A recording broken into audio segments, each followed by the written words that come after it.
Përshëndetje të gjithëve miq, uroj që t'jeni sa më mbar dhe t'jeni duke shijuar edhe pushimet tuaja, por ka patur disa zhvillime shumë intensive, politike dhe jo vetëm, që lidhen me sigurinë që ja vlen edhe t'i diskutojmë së bashku në këtë analizë, në këtë editorial. Fillimisht duhet ndalem pak tek një veprim i ditëve të fundit që ka ardhur nga Ministri i Brendshëm Besfor Lamallari që lidhet me shpallje non grata për 10 vite të Bekir Halimit, por gjithashtu një imam në Maqedoninë e Veriut, por edhe Valion Belës dhe bashkë me Iqbal Hudutin bëhen 3 shqiptarë të cilët deklarohen non grata. Kemi të bëjmë me vendime të forta, por duke njohur pak edhe atë që ka të bëjë me sistemin e sigurisë të Shqipërisë nga Ministri Lamallari, vendime mendoj shumë të drejta. Sepse për ata që nuk e dinë, antiterrori në Shqipëri është një organizatë e cila padyshim monitorohet në mënyrë strikte edhe nga Shtetet Bashkuara të Amerikës dhe vetë shërbimet inteligjente, sidomos CIA amerikane, ka një zyrë brenda shishit, shërbim informativ shqiptar dhe aty padyshim që ka dhënie dhe marrje informacione dhe sidomos për gjëra të tilla ka një koordinim të jashtëzakonshëm. Duhet theksuar edhe një gjë tjetër që sfondi qartazi ku shikon këta individ ka një radikalizëm fetar të qartë, të fortë dhe të dukshëm. Iqbal Huduti nuk ka shumë komente, një nga mbështetësit e mëdha të regjimit iranian, ka takuar edhe një nga drejtuesit e këtij regjimi dhe është një nga mbështetësit e hapura të saj. Dhe vim pastaj edhe tek 2 personazhet e tjerë të cilët kanë mbajtur qëndrime her pas here të forta edhe radikale fetare. Dihet në Ballkan që ka një lidhje të fortë mes radikalizmit fetar islamik kryesisht dhe individëve të ndryshëm në politikë dhe jo vetëm, sidomos në Republikën e Maqedonisë së Veriut, ku ka disa rryma shumë të forta radikale, madje do t'i quaja fetare, të cilat janë shumë aktive. Kujtojmë edhe një herë që ka qenë fatkeqësisht disa individ të cilët edhe kur ishte situata me ISIS-in shkuan dhe u bën pjesë e këtij xhihadi islamik në Siri, por edhe në vende të tjera, pra ka patur shumë shqiptarë dhe ka një histori negativ, kështu që unë besoj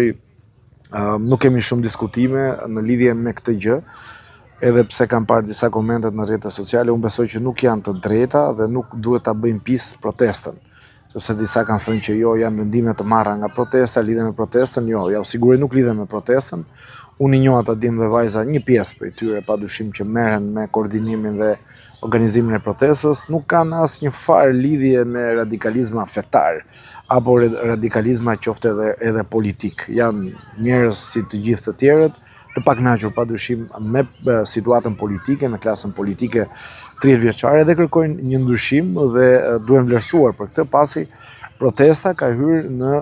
muajin e saj të tretë. Pra me gjasa po shkon drejt 90 ditëve, pra që do ishte një rekord i jashtëzakonshëm dhe që meriton të vlerësohet nga të gjithë dhe të mbështetet. Kush ka kohë të shkojë, unë jam një prej tyre që shkoj vazhdimisht edhe jap suportin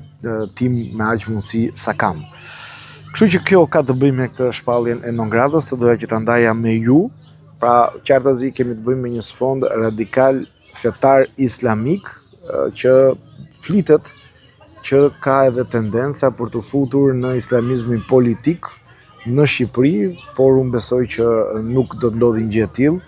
Pavarësisht se në Maqedoninë e Veriut ata e kanë dalë dhe kanë tendenca të tilla edhe në Kosovë. Një tjetër çështje që do doja ta diskutoja me ju ka të bëjë me atë që lidhet me drejtsinë ndaj zonjës Belinda Balluku dhe një lajm i cili është shtyr edhe nga zoti Berisha që ka të bëjë me një shtatzani të mundshme të zonjës Belinda Balluku për të shpëtuar një arresti të mundshëm në shtator. Nuk e di a është e vërtet, nëse do ishte vërtet është një lajm shumë i fortë, por koha ka treguar që mund të jetë i vërtet, por mund të jetë edhe një karrem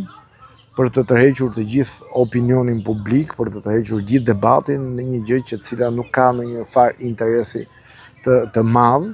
pasi nëse kërkesa do të vijë në kuvend për arrestimin e zonjës Balluku, kjo nuk ka të bëjë shumë me shkuarjen e saj apo jo në arrest në shtëpi ose në qeli, por ka të bëjë me procesin gjyqësor. Dhe mbi gjitha do duhet që ndryshe nga ajo që ndodhi herën e kaluar, që dosja nuk u publikua, unë do desha shumë që dosja të publikohej dhe gjithë ata që kanë qenë dhe kanë folur pozitivisht për zonjën Balluku të heshin, ose ata që kanë qenë kritik, gjithashtu të heshin ose të thonë të vërtetën bazuar në dosje dhe në ato që do jenë dyshimet që mund të ketë drejtësia. Megjithatë, eksperienca më thot që kemi të bëjmë ndoshta me një karrem, nuk e di, nga zonja Balluku ose nga pjesëtarë të tjerë, pasi mendoj me asa kam vënë re, me asa nuhas me intuitën si gazetar që mund të jetë një fake news për të tërhequr vëmendjen e opinionit publik dhe fatkeqësisht ka rënë edhe opozita pre e saj. Një tjetër zhvillim që duket sikur është i vogël por shumë i madh ka të bëjë me drejtsinë. GKK-ja me vendim të kryetarit të saj Erion Bani ka vendosur që gazetarët të mos kenë asnjë mjet komunikimi në sallën e gjyqeve. Kjo, më besoni miq, është jashtëzakonisht shumë problematike, pasi një gazetar i cili më pas informacionin e merr dhe ja transmeton opinionin publik të futet në një sallë gjyqësore që ka vendime dhe ka qasje dhe ka debate dhe ka çështje shumë të rëndësishme dhe të mos të jetë i lejuar që këtë të përcjellë publikut në kohë reale, kjo do ishte fatale. Gazetarët nuk lejohet të filmojnë brenda sallës së gjyqit, kanë qenë shumë korrekt deri tani, nuk ka dalë asnjë lloj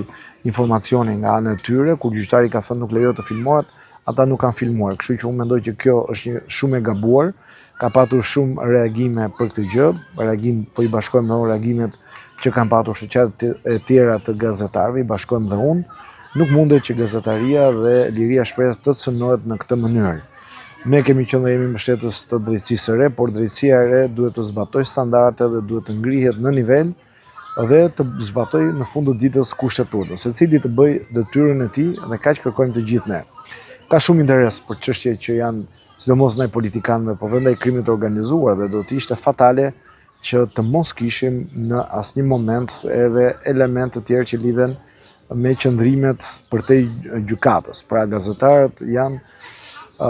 ata që përcjellin informacionet, do duhet të jenë gjithkohës që të mbajnë edhe shënimet, tashmë shënimet dihet si mbahen, nuk mbajnë shënime me silolaps ose me laps. Tashmë kërkohet që shënimet gjithë njerëzit i mbajnë me celularët e tyre, kështu që do ishte fatale ndalimi i gazetarëve dhe të ushtrojnë detyrën e tyre me mjetet e duhura. Madje ka dhe një tjetër vendim, një tjetër element të vendimi që nëse sa do të mbushur, gazetarët nuk kanë përparësi dhe mund të mos jenë fare prezent. Mua më duket kjo ka një lloj tendence, një tendencë që nuk është normale dhe uroj shumë që gjyqtari Bani, i cili është një gjyqtar me eksperiencë e njeh mirë situatën, të tërhiqet dhe të mos ta bëjë me njoll një institucion i cili deri tani ka patur një vlerësim dhe ka akoma nga gazetarët, por nga një pjesë e madhe edhe opinioni publik, pavarësisht atyre që kanë qenë kritika kryesore që ka të bëjë me masën e arrestit, e cila vijon të jetë në nivele shumë të larta krahasuar me të gjitha vendet e Bashkimit Evropian, pra masa arrestin në burg